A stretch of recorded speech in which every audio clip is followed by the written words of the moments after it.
श्री गणेशाय नमः। Welcome to the PAPC pharma classes.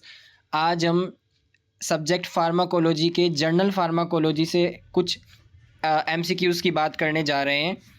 आप अब यदि साथ साथ क्वेश्चन सॉल्व कर रहे हैं तो वीडियो को पॉज कर लीजिए। आंसर सॉल्व करने के बाद वीडियो को प्ले करके आप आंसर देख सकते हैं और ज़रूरत के हिसाब से वीडियो को तेज़ या धीरे भी कर आप एडजस्ट कर सकते हैं। विदाउट वेस्टिंग द टाइम हम अपने पहले क्वेश्चन की शुरुआत करते हैं। सबसे पहला क्वेश्चन है, find the row match for scientist with their contribution. यहाँ कुछ नाम दिए हुए हैं और साथ में उनका जो वर्क है, कंट्रीब्यूशन है फार्मेसी फील्ड में, उसका नाम दिया हुआ है या मेडिकल लाइन में जो उनका योगदान है वो दिया हुआ है। तो इसमें से फाइंड करना है गलत कौन सा है। पहला हमारा है, father of Indian pharmacy education is professor Mahadev Lal Shroff, तो ये हमारा करेक्ट आंसर है। इसके बाद डिस्कवरी ऑफ ब्लड टाइप यानी ब्लड एबीओ सिस्टम जिसने बताया उसका नाम कार्ल लैंडस्टेन है, ये भी हमारा करेक्ट है। इसके अलावा discovery of neuro transmitter Otto Loewi, ये भी हमारा करेक्ट है। इसके बाद डिस्कवरी ऑफ होम्योपैथी गेर्गहार्ड डोमेक, तो ये हमारा इनकरेक्ट हो जाएगा क्योंकि गेर्गहार्ड डोमेक ने प्रोटोसिल ग्रुप यानी प्रोटोसिल की स्ट्रक्चर डिफाइन करके उसकी एंटी माइक्रोबियल इफेक्ट को बताया था, ना कि होम्योपैथिक के बारे में डिस्कवर किया था। तो हमारा आंसर हो जाएगा डी। यहाँ हमारे कुछ साइंटिस्ट और उनके कंट्रीब्यूशन के नाम लिखे हुए हैं जिन्हें आप याद रखिएगा। सबसे पहला है ऑस्टवॉल्ड स्मिथबर्ग, जिसे हम फादर ऑफ फार्माकोलॉजी से नाम से जानते हैं। एडवर्ड जेनर, जिसे हम डिस्कवरी ऑफ वैक्सीन के नाम से जानते हैं। सैमुअल हेमन, जिसे हम डिस्कवरी ऑफ होम्योपैथी के नाम से जाने जाते हैं। Banting and Best, discovery of insulin के नाम से जाने जाते हैं। Alexander Fleming, discovery of penicillin के नाम से। एंड गेर्गहार्ड Domagk, anti microbial effect of prontosil, इनका कॉन्ट्रीब्यूशन रहा है। तो इसका आप स्क्रीनशॉट भी लेकर रख सकते हैं। इन कुछ इंपॉर्टेंट साइंटिस्ट का नाम याद रखिए, इसके अलावा और भी हैं। इसके बाद हम नेक्स्ट क्वेश्चन देखते हैं। Which one of the following active metabolite of A pro drug, इसमें से कौन सा प्रो ड्रग के लिए एक एक्टिव मेटाबोलाइट के नाम से जाना जाएगा। तो प्रो ड्रग हमारी क्या होती हैं, जो पहले इनएक्टिव फॉर्म में थी और उसके बाद लीवर ने इन्हें एक्टिव फॉर्म में चेंज किया। कैसे करके, मेटाबॉलिज्म करके। यानी कोई भी इनएक्टिव फॉर्म की ड्रग जब मेटाबोलाइज होकर एक्टिव फॉर्म में बनती है और उसका बॉडी पे ऊपर इफेक्ट आता है या जो में डिजायर्ड इफेक्ट चाहिए वो प्रोड्यूस होता है, तो उसे हम बोलेंगे प्रो ड्रग। यहाँ जितनी भी एग्जांपल लिखे हैं सभी एक्टिव फॉर्म के हैं, लेकिन प्रो ड्रग किसके बोलेंगे, जो आपकी पहले इनएक्टिव थी, यानी बिकाम्पिसिलिन जैसी ड्रग जो एम्पिसिलिन के अंदर चेंज होती है। तो आंसर हो जाएगा हमारा सी। पैरासीटामोल हमारी फिनासेटिन से बनती है, जो भी एक्टिव खुद एक एक्टिव ड्रग है। इसके अलावा डिजिटॉक्सिन जो डिजॉक्सिन बनाती है, ये भी हमारी एक्टिव ड्रग थी। मॉर्फिन और कोडीन से मॉर्फिन तैयार होता है, दोनों ही एक्टिव फॉर्म है। एम्पिसिलिन के लिए बिकाम्पिसिलिन पहले इनएक्टिव था, अब वो एक्टिव फॉर्म में एम्पिसिलिन के तौर पर एंटी माइक्रोबियल इफेक्ट दे रहा है। तो आंसर हो जाएगा हमारा सी। इसके बाद हम अगला क्वेश्चन देखते हैं। अगले क्वेश्चन पे जाने से पहले यहाँ कुछ एग्जांपल लिखे हुए हैं प्रोडक्ट्स का और उनके देर मेटाबोलाइट्स के बारे में। जैसे प्रोग्वानिल के लिए proguanil triazine, levodopa dopamine, sulindac its sulphide metabolite, enalapril enalaprilat, bacampicillin ampicillin, benorylate aspirin paracetamol, ये कुछ प्रोडक्ट्स हैं जिनके एक्टिव मेटाबोलाइट बनते हैं। यानी जब लीवर के पास ये पहुंचते हैं तो इनकी जो फॉर्म तैयार होती है वो एक्टिव हो जाती है, यानी ड्रग एक्टिव फॉर्म में आ जाती है। इसका भी आप स्क्रीनशॉट ले लीजिए ताकि ये याद करने में आसानी रहे। इसके बाद हम नेक्स्ट क्वेश्चन पे चलते हैं। क्वेश्चन नंबर 3 है, ड्रग में excrete through body by ADME process, absorption, distribution, metabolism, excretion. इसमें से एक्सक्रीशन का क्वेश्चन है कि बॉडी कौन कौन से रास्तों से बॉडी से बाहर आ सकती है, कोई भी ड्रग बॉडी से किस किस रास्तों से बाहर आ सकती है, किस किस फेज से बाहर आ सकती है। तो सलाइवा से भी बाहर आ सकती है, फीसेस से भी एक्सक्रीट आउट हो सकती है, स्वेट से भी हो सकती है। यानी आंसर हो जाएगा हमारा डी। इन सभी तरीकों से बॉडी से कोई भी दवाई एक्सक्रीट हो सकती है। और कोई पूछे कि कितनी देर में, तो लगभग 4 से 5 हाफ लाइफ हम बोलते हैं कि इतनी टी हाफ पर लगभग कोई भी दवाई बॉडी से पूरी तरह एक्सक्रीट हो जाती है। पूरी तरह टर्म का मतलब यहाँ रहेगा कि दवाई की मात्रा अब इफेक्टिव नहीं है। वैसे यदि हम इसे साइंटिफिकली देखें तो टी हाफ कभी भी कंप्लीट नहीं होगी, यानी कोई दवाई एज ए प्रैक्टिकल के तौर पर हम बोलेंगे, यदि कैलकुलेशन बोले तो वो कभी भी बाहर नहीं होती है। लेकिन 4 से 5 हाफ लाइफ को हम बोलते हैं कि ड्रग कंप्लीटली एक्सक्रीट हो चुकी है, यानी उसकी मात्रा बॉडी में ना के बराबर ही है। अभी हमारा क्वेश्चन था कि इसके अंदर कौन सा रास्ता है एक्सक्रीट होने का, तो ये सभी आंसर थे, इसका आंसर हो जाएगा हमारा डी। इसके बाद अगला क्वेश्चन देखते हैं हम।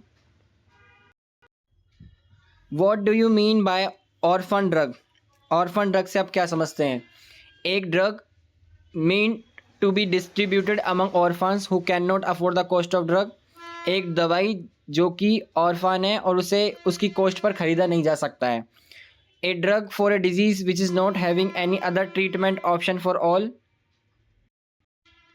एक ड्रग जो कि सभी डिजीज़ के लिए एक ऑप्शन के तौर पर ली जाती है, या drug useful for rare disease, किसी रेयर डिजीज़ में काम में आने वाली ड्रग, या a drug that is available in abundance, एक दवाई जो प्रचुर मात्रा में अवेलेबल है।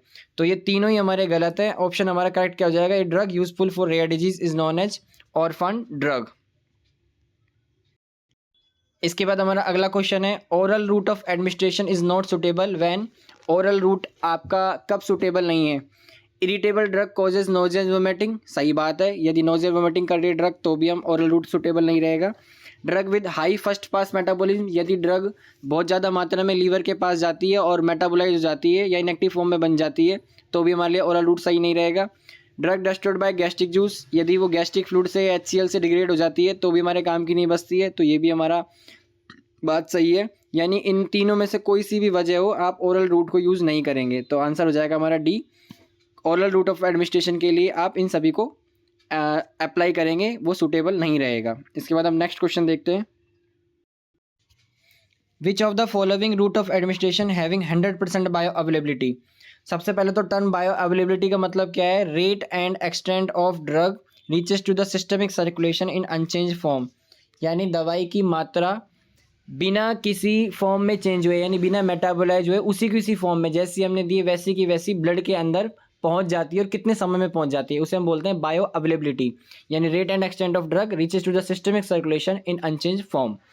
तो जब भी हम किसी दवाई को IV रूट से लेते हैं, यानी ब्लड के अंदर डायरेक्टली डालते हैं आर्टरी या वेन के थ्रू, इंजेक्शन के थ्रू, तो आप बोलते हैं कि वो बॉडी के अंदर 100% पहुंच गई है, यानी वो 100% बायो अवेलेबल हो गई है। तो इसका सीधा सा आंसर है हमारा इंट्रावेनस रूट ऑफ एडमिनिस्ट्रेशन, जिसके अंदर बायो अवेलेबिलिटी 100% होती है।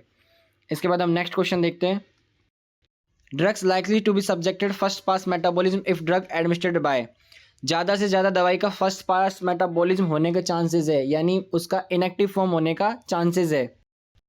कब? जब वो लीवर के पास ज़्यादा से ज़्यादा मात्रा में पहुंच रही है तब। और लीवर के पास ज़्यादा मात्रा में कब पहुंचेगी वो? जब आप उसे ओरल रूट से लेंगे। तो यानी ज़्यादातर चांसेस ओरल रूट में आपके ड्रग के फर्स्ट पास मेटाबॉलिज्म होने के रहते हैं।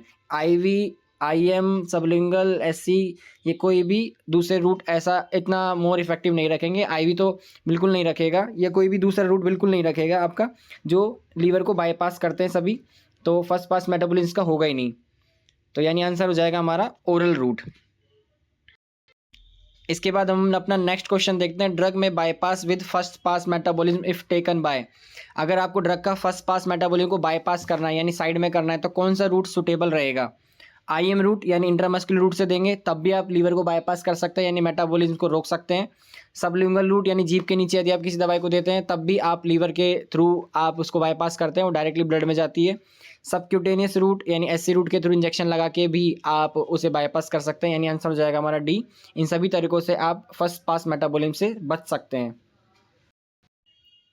इसके बाद हमारा अगला क्वेश्चन है, इसमें से incorrect pair, find the incorrect pair from the following term subjected to. कौन सा इनकरेक्ट है? What the body does to the drug is known as pharmacokinetic, ये हमारा करेक्ट है। What the drug does to the body pharmacodynamic, ये भी correct है। Drug become active after metabolism, ये भी ने अभी जो थोड़ी देर पहले क्वेश्चन किया था एम्पिसिलिन और बिकाम्पिसिलिन वाला, जिसमें बिकाम्पिसिलिन इनएक्टिव ड्रग थी और वो एम्पिसिलिन के अंदर कन्वर्ट हो रही थी, यानी प्रो ड्रग, ये भी हमारा सही है। इसके बाद ऑर्फन ड्रग जो कि रेयर डिजीज में काम में आती है, इन्फेक्टेड डिजीज के ट्रीटमेंट में काम में नहीं आती है, तो हमारा आंसर हो जाएगा डी।